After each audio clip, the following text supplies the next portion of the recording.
अस्सलाम वालेकुम रहमतुल्लाह। की हाल चाल ने भी दोस्तों यार दे मित्र मुत्र सारे ठीक ठाक सब खैर खरीदा चंगे भले हो।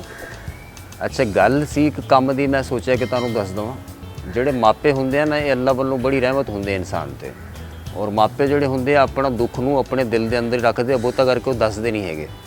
मतलब सिर दे विच दर्द आ, हड्डियां दे विच दर्द आ, नूं ने कहा तू जा उत्थों बाबा जी सब्जी लैके आ जा, बाबे ने मना नहीं करना, उन्हें चले जाना।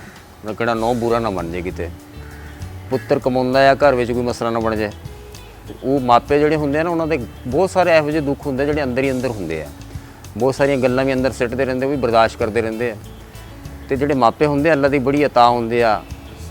प्यो जोड़ा होंदा वो समझो कि आसमान होंदा सिर दा, माँ जी होंगी वो जमीन होंगी है। तो इन्होंने दोवों का ख्याल कराना जोड़ा वो बहुत जरूरी होंदा। वो कहते गई जवानी मुड़ना होवे भावें लख खुराकां खाईए।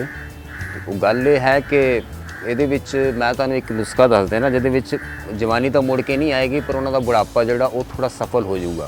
ਜਿਹੜੇ बुढ़ापे ਦੇ ਵਿੱਚ ਜਿਹੜੀਆਂ ਬਿਮਾਰੀਆਂ ਹੁੰਦੀਆਂ इंशाअल्लाह नहीं होणगीਆਂ। एक ਕੰਮ ਦੀ ਗੱਲ है नोट करके रखनी है तुसां। ਇਹਦੇ ਵਿੱਚ ਲੈਣੀ दालचीनी ਜਿਹੜੀ घर किचन ਦੇ ਵਿੱਚ असां इस्तेमाल करते रहने हैं। उस तो अलावा ਲੈਣੇ मेथी के पत्ते, मेथी खुश्क ਜਿਹੜੀ मेथी ਹੁੰਦੀ सुक्की मेथी ਜਿਹੜੀ ਆਪਾਂ अमूमन सालन सूलन च हांडी च पाने आ।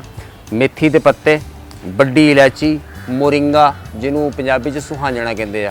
अजकल मोरिंगा तो बड़ा आम आ, ठीक आ। ये तुसा जोड़ा है मोरिंगा सुहांजना, दालचीनी, मेथी के पत्ते, वड्डी इलायची, मोरिंगा सुहांजना जोड़ा है इनू ये सारिया चीज़ां जो तुसीं लैके ना 30 ग्राम या 3 टेबल स्पून बराबर वजन लेनिया लैके इन्हों पी के रख लो।